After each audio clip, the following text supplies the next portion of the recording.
Karamo Amadou Mamadou Sow di Diom Fama, deuxième vice-président capital Boulagou Mali. Deuxième organisateur capital Boulagou Mali. Diom Fama Mokhtar Sow, Matilo capital Boulagou. Comment est Matilo?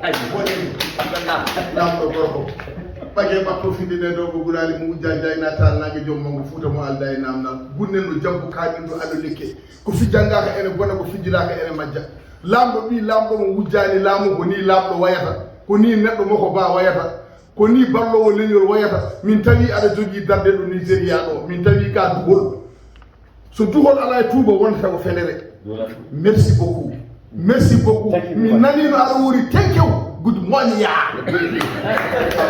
How are you? Yatagoto, yo.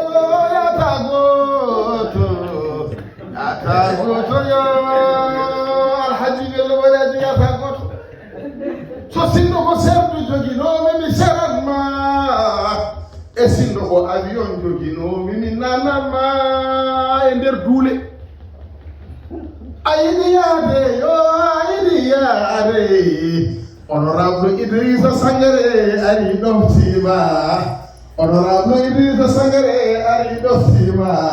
Honorable Dibojaje, Ari Doftima. President Nyai Buli.